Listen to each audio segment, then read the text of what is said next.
This is Johnny Dosco. Stay tuned for another Score Sheet podcast. Holy Kadelka! Hello, and welcome to another Score Sheet podcast. Happy to say that today we have as our guest Jeff Erickson. Jeff was one of the founders many years ago of what is now Rotowire.com, which is a site that has up-to-date player news, talks about projections, does a magazine, and pretty much covers all the sports there are. How are you, Jeff?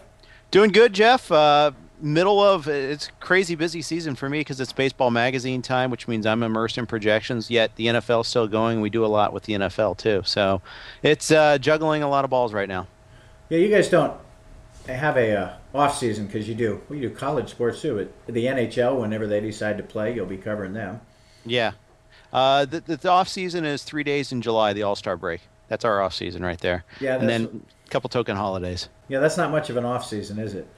I think we'll talk probably mostly about baseball, but I got to ask about hockey. It seems to me this is about the nuttiest, least reasonable strike or lockout I've seen in sports in quite a while. Yeah, I'm not even sure what the owners want at this point in time. The players came back with a fairly strong counterproposal, and it was met with just no reaction whatsoever. It was basically fell on deaf ears, and they seem like they're pretty far apart.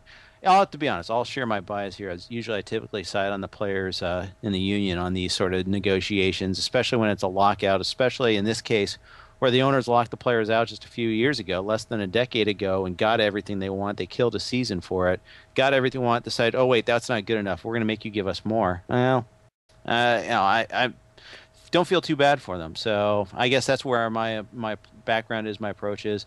Fortunately for us, I mean, hockey, there's a dedicated following, but it's a small following. It's one of those that the line is what, there's 50,000 hockey fans in every town, but there's only 50,000 of them.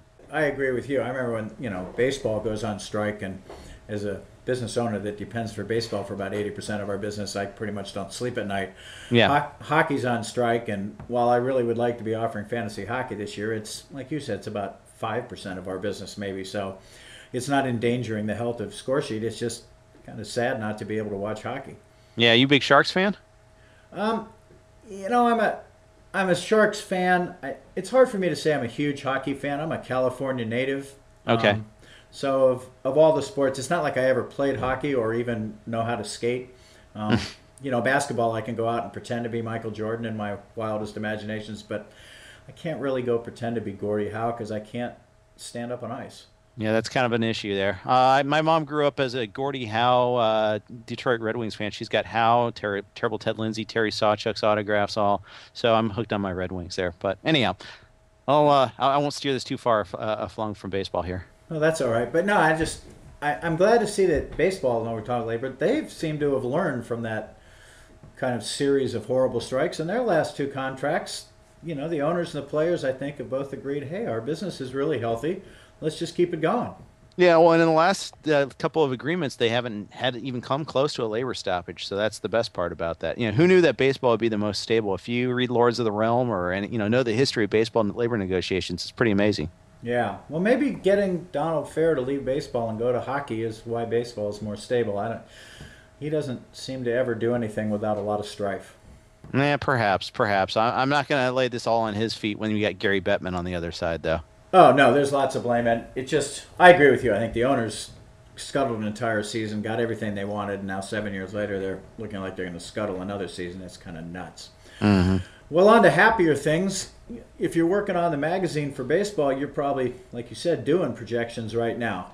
Mike Trout, you were another person down at that Arizona Fall League. Mike Trout I still get questions about him all the time, is why he seems to come up. What do you think he's going to do next year? It seems like the common assumption is, of course, he's going to regress. It's a question of how much. That seems to be how the framework is.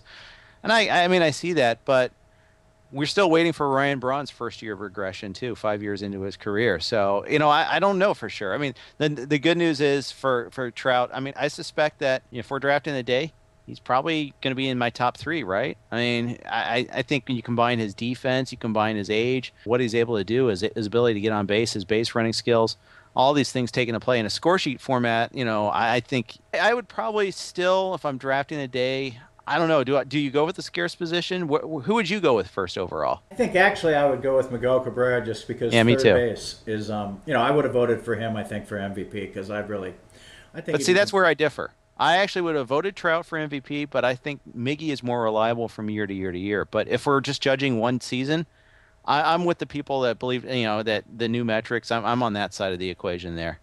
yeah, well, that's true, I suppose. If you're right, MVP is just what happened last year. So to me, that was pretty close. And yeah, there's certainly plenty of defense for a Trout MVP.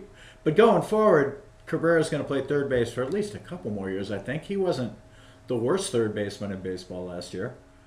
No, he was below average, but at the same time, I mean, it allowed them to play better hitters at other positions because of that. So from that standpoint, yeah, he wasn't a complete utter disaster out there. So that you can say that about him.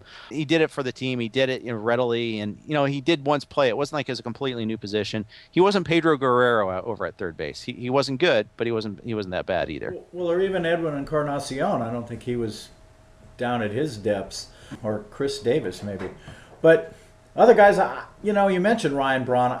I think next year, if I was going to do a draft in a brand new continuing league in March, I think I'd probably take Braun over Trout just because, as you said, he's now done it for 4 or 5 straight years. Would you do that in a score sheet format? Or are we talking roto? What format are we talking about I here? think score sheet. Rotisserie, the steals for Mike Trout probably add so much value to him that I might have to take him number one. But I mean, you have, I don't know, what, 3 or 4 score sheet teams, so you're pretty dang familiar with the score sheet format.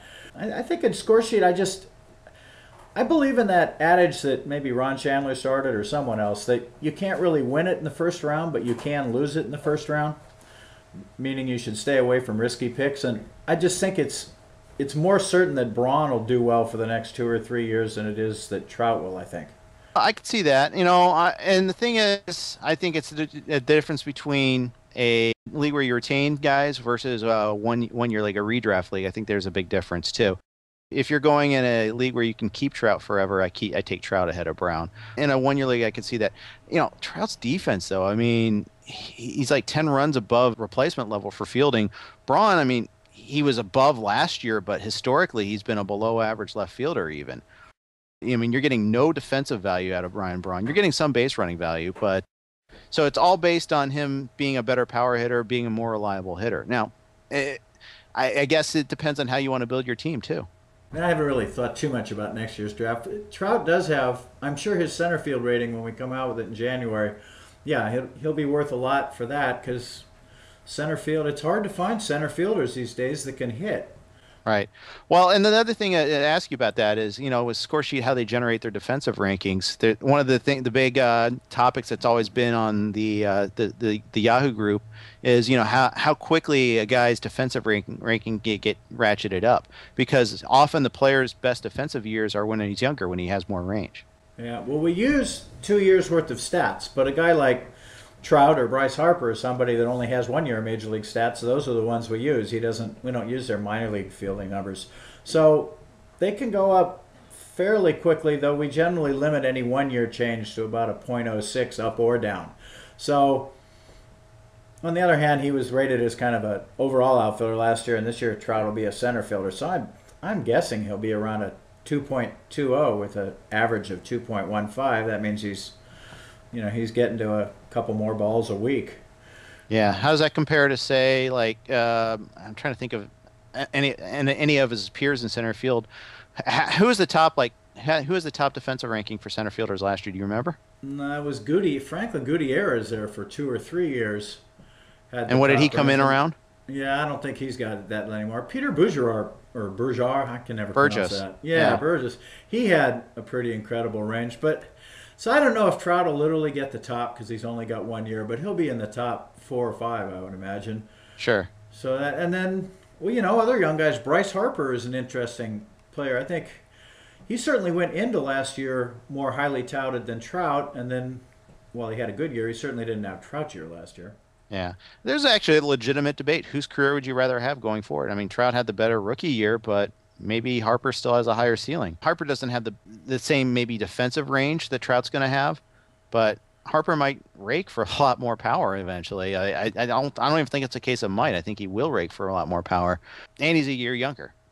Yeah, no, I don't think Harper did anything last year to take away his status as one of the most exciting prospects to come along in years. Yeah. I think if I'm drafting in in a both league, redraft right now where you started afresh, but you get the guy's the remainder of his career. If you're starting a new keeper league this year, I think I'd like to draft like third or fourth. I don't think I'll be happy to or I'd be happy to let the other guys take the first couple decisions and give me the next guy that comes down the pike among those four. Yeah, no, that wouldn't be bad. And then there's Matt Kemp, who just a year ago would have been everyone's pretty much consensus number one pick in a keeper league, and had some injuries and problems. But he's another guy that if I had to pick a guy to start my keeper team on, wouldn't be the end of the world. Yeah. Well, we'll see. We're going to do this mock draft that we always do on the Yahoo, the Score Sheet Talk group that Brian Dewberry-Jones runs every year. And looking forward to doing that and seeing how early these guys go and seeing how everything falls out, where people would vote for who the first pick is. We usually do a little poll on that, so I'm looking forward to that too. Yeah, it'll be good. Well, getting away from prospects maybe and sticking in your neck of the woods, Southern California, what do you think about Zach Greinke? Is he going to be a true ace number one starter worth gazillions of dollars going forward? That's always been a great question, is because the component numbers usually outpace his actual stats. The whole has been less than the sum of his parts. And we always wonder, is that because he's unlucky or is that because there's an intangible missing? I'm curious to see, how this breaks out for him. Where he lands might impact that. If it's in Texas versus in LA, that's a big difference, obviously. But I think he's probably not in that first tier starters, but in that second tier. I would rather have Cole Hamels and Greinke for the money. I agree with you. I think that he's going to be one of those free agent signings this year that, what's he going to get? 5 years at $20-some million a year, 6 years? I think in 5 or 6 years, whoever signs him is going to look back on that contract and go, wish we hadn't done that. It's possible. It certainly is. Although I have to say that's true with almost all of these contracts, these multi-year deals for the starters or hitters for that matter. Aside from CC Sabathia and maybe Cliff Lee, not too many of these elite free agent starting pitching signings have really worked out that well. No. Sabathia probably has, but... Well, he definitely has. The first part of it. Now, the second time around, we'll see. But the first time, definitely. Yeah. Well, and in the news just today is A-Rod's going to have another surgery and miss the first couple months of the season at least. And so he still has, 5 years and $120 million left on his contract. Right. That's a huge albatross. And, this is probably, I wonder if this hip surgery makes him more mobile or if it's a case of just another sign where we're not going to see him at third base much more. He might be a DH only this year. That would be a very expensive DH, especially if his power continues to decline, which he's 39 years old, I think it is. So it's kind of expected that his power is going to be declining. Sure, of course. Yeah, well, there's other big names. Somebody's going to pay a lot of money for Josh Hamilton, though his off-field issues might keep it from being a 6-year deal. Yeah, I wouldn't pay more than 3 for him. Maybe 4, but just seeing what happened to him even this year. His peaks were amazing, but the valleys are kind of low. The timing of what happened to him this year with the Rangers in September. That really is going to, I think, will scare some teams away, at least from that extra year on the contract. Yeah. Well, I know Joe Sheehan has always promoted the idea if you sign a guy to a 1 or 2 year contract, it almost doesn't matter how much you pay him. Your risk just isn't that great. But right. On the flip side, you sign a guy for 5 or 6 years, he better be really good for at least the first 3 or 4, or you've kind of hung yourself. Exactly right. Yeah. So your magazine goes to press next month, and then it comes out in early February? We'll go to the printer usually a second weekend in January. Usually there's a couple week turnaround by the time it gets on the newsstand. So end of January, first week of February, it's usually on the newsstands. Right before spring training opens, it'll be out there. We go to press a little later than some of the other mags, just that way we can try to get all the stuff that happens at the winter meetings, for instance, this week, and all the late signings. And it seems like there's more late movement in the free agent market, like Prince Fielder, for instance. He signed super late last year. We were able to get the Victor Martinez injury in last year, actually. That was the last day we went to the printer. That news came down the pike. So, hopefully we'll be able to get 98% of the news that happens before spring training. As you said, your magazine will be out before score sheet teams start drafting. And then, of course, there's Rotowire.com where you can going to go year round.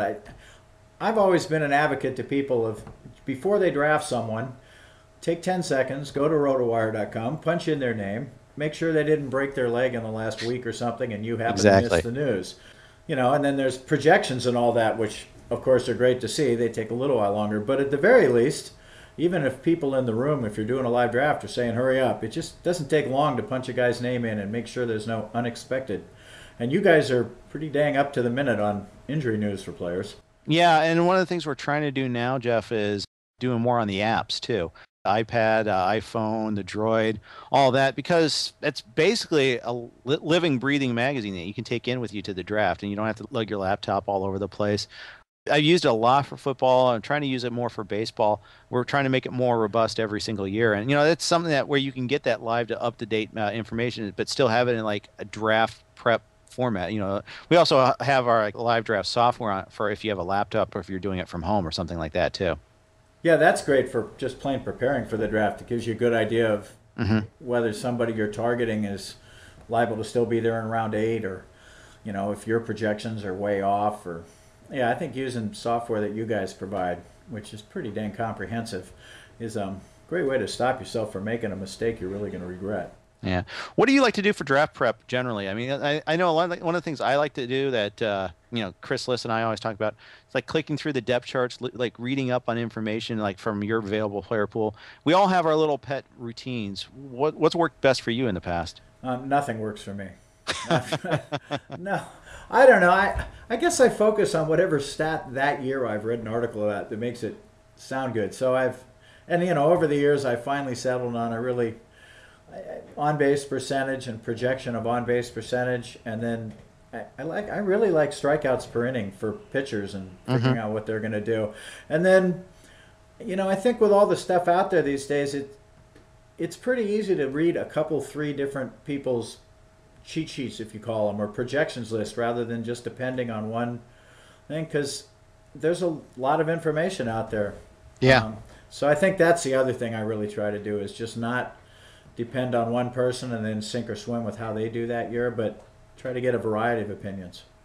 One thing I did before the NFBC draft this year is I redid like my top 200. I try to do a couple updates during the course of spring training, and I did one like in the hour before the draft, and it really is like helped me focus on like where like the tiers really were for me right at that moment. And you know, I'd actually suggest that people make their own lists. I think it's important that you kind of set it to according to your preferences. When you do your own list too, you get a better idea of what the player pool is really like, where the weaknesses are. If like in a Rotos format, what categories are weak? If in a score sheet format, like where are the position tiers? Where's the cliffs? You know, when you're looking for a particular type of player, you know when you're running out of a particular quantity there. So and you have a better idea of, you know, managing that draft. Because when you get in the, you know, especially if you're doing a live draft, you get in that room. For instance, I'm in Murphy, DW Murphy, and that's a tough track. I don't get to do it in person, but half the people do it in the room. And I think if you're in that room and you've got a bunch of people waiting for that next pick, you know it's going super deep, knowing where that tier drops off is pretty important. No, I agree. I think that's what people learn if they've played fantasy for years, is that if there's only one good third baseman left and then there's a huge drop-off, even if there's an outfielder out there or a shortstop or something that you like a little more, if there's just one third baseman left and you need a third baseman, you need to grab him and be aware of where those big drop-offs are. And you want to get the last good player, not the first guy of the cliff way below.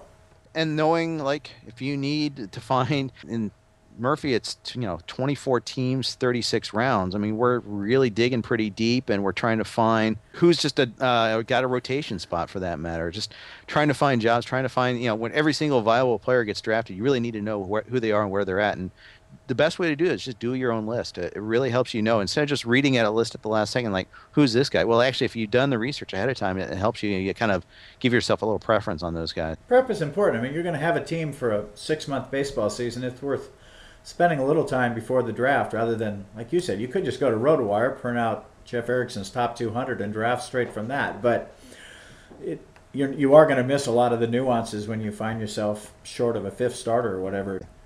Yeah, no, I agree. And playing time's important. I think you're right. If you look at a depth chart, oftentimes it's a better gamble to pick a guy that's got a guaranteed rotation spot than it is to pick the hot up-and-comer guy who's still in Double-A and might spend the whole year in AA. Exactly.